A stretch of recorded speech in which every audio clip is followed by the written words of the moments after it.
Slumber Islands were introduced in the 3.0 update and are very different from dream addresses, though they do share two similarities. You do access them the same way you access a dream address, by lying down in a bed in your home. You also need to have a Nintendo Online subscription in order to access them. Of course, the option to go to a Slumber Island is different than that of a Dream Island. I'm not quite sure when they unlock. I believe it might happen around the time that you unlock dream addresses, which is when you upgrade your house from a tent to a house. You can create up to 3 Slumber Islands, and you can choose from small, medium, or large maps. Each map type has 4 different layouts to choose from with fixed features. You can get ones that have no river mouth, ones with only 1 river mouth, or 2 facing any which direction. This is essentially creative mode that you can do in multiplayer, but with some limitations. However, we're going to get to that in a minute. Slumber Islands don't contain any buildings apart from one that is supposed to represent your house, or in the case of having friends over, the host's house. It looks exactly the same as it does on the outside as in the real world on your home island. However, the inside is completely empty. You can also decorate this with your friends. However, if you are in multiplayer mode, you cannot access the top-down decorating options. You have to just manually put stuff down and move it around like in the olden days. The outside of the house can be customized and moved around. However, you can't destroy it, and you also can't add any additional buildings. Because of this, there's obviously no pier or airport. You spawn in at an entrance dock where you'll have some things that you can do, such as changing your appearance with a wardrobe or a mirror and talking to Luna and Lloyd. The island will spawn in with some trees. However, there won't be any weeds, flowers, or rocks. There will also be fruit trees that will be whatever your native fruit is, but you have access to your entire catalog when decorating the island. While you can change the time of day and weather on the Slumber Island, you cannot change the time of year. This is directly linked to your home island, unfortunately, which is also linked to your switch clock. So if you started decorating in the snow, much like I did, and you wanted to see what it looked like in the spring or summer or fall, you would have to actually change your switch clock and time travel to that point in the year. This is really annoying. I wish it wasn't like this. I guess I kind of understand the reasoning because it is directly linked to your home island, much like a dream address is in a way, but I do think that they should have allowed us to change the time of year, or at least just the general season. Because of this, though, you will find seasonal fish, bugs, and things such as maple leaves, cherry blossom petals, or snowflakes. There's also no sea creatures. Because of this, there's no way to put on a wetsuit. There's no deep sea diving. I think you can place down wetsuits, but you can't like actively equip them, because anything that you pick up and put into your pockets just disappears into the void of your overall inventory. Also, seashells and other small materials don't spawn at all. They would have to be manually placed down by you. Upon going into the Slumber Island, you will be greeted by Luna, of course, and you can talk to her for essential functions such as inviting other players, checking the host status, creating a doze code to invite people that you're not friends with, and providing information on a Slumber Island. You can also get some of this from her by talking to her in the void before you go to the Slumber Island, but she provides more information here as well. Lloyd is also there. You can talk to him and ask for assistance with any construction needs, such as relocating or customizing the outside of the house, placing down bridges and inclines, and you can get pitfall seeds and gold nuggets from him. You can also demolish bridges and inclines. The pitfall seeds are for playing pranks on your friends. He even tells you like what they're supposed to be used for. Like I said earlier, the entrance pier also features a wardrobe and mirror where you can change your appearance, but that will only take effect when you are on the Slumber Island. You'll of course go back to whatever you were wearing in the real world when you wake up. If another player joins the session, a banner will announce their incoming arrival, much like when you play online or locally with friends or whatever, except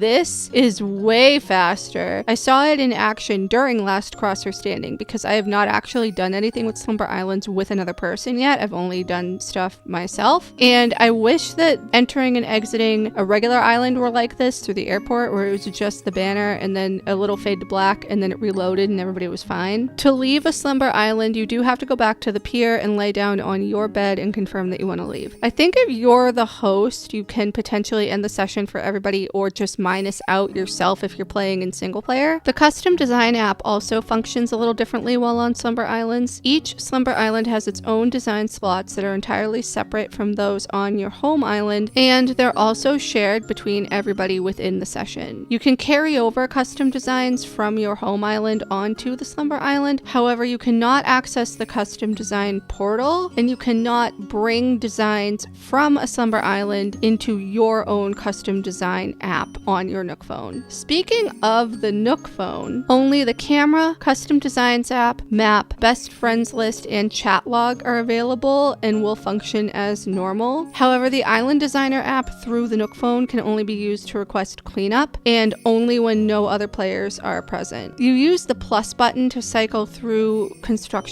mode and placing fencing. This really tripped me up, and I think it tripped up a lot of people when we first started doing it. I don't like how they implemented it. I feel like the UI takes a minute to get used to because I'm so used to not doing it like that. It kind of in a way reminds me of what you do in Happy Home Paradise, how you kind of do the same thing by pressing plus to cycle through fencing and placing down custom designs. I guess it's kind of similar if you think about it. Everyone's pockets will contain a common set of tools that will not break in the Slumber world, as well as a dream timer that can be used for competitions or whatever you want, essentially. You can also invite past and present villagers, anybody who's lived on your island, to wander around a Slumber Island. However, they can't be interacted with. You also can't change their clothing, and they will disappear once the session ends. This goes for both multiplayer as well as if you're playing by yourself. Much like on our home islands too, there's also auto save, so it will save during sessions as well as when anybody joins or leaves, again much like when you invite people to your home island. I'm going to link a Wikipedia article down below with more information on Slumber Islands. It essentially covers what I said but in text form. Shout out to Wikipedia for being a huge resource for all of this. I do like the idea of a Slumber Island, however there are things that I'm not a fan of, such as the whole custom design business and the fact that we can't change the time of year. Again, I kind of understand the implementation of the time of year thing, but not the custom designs thing. I would like to do it with friends or with another person. I think it's a great opportunity to be able to do co-op, but not local co-op on your own island with another person that you have to create. It's what we've all been wanting, to be able to build in multiplayer, except it's our own little hub. You can also name Slumber Islands by talking to Lloyd, and I think you can delete them by talking to Luna. I haven't tried it yet. It kind of stinks that people can't visit a Slumber Island when we're offline, although I guess that's the purpose of a dream address. Anyway, let me know what you guys think down below about Slumber Islands. Do you like them? Do you hate them? Are you excited about them? Do you want to do one with a friend or whatever? Do you have any cool ideas? They're really cool for challenges, but I'm gonna go. Talking about this, fittingly, has made me sleepy because it's late here. Thank you so much for watching. I really hope you enjoyed this video. Please leave any comments, feedback, and suggestions down below. Like and subscribe if you haven't already, and I will see you in the next one.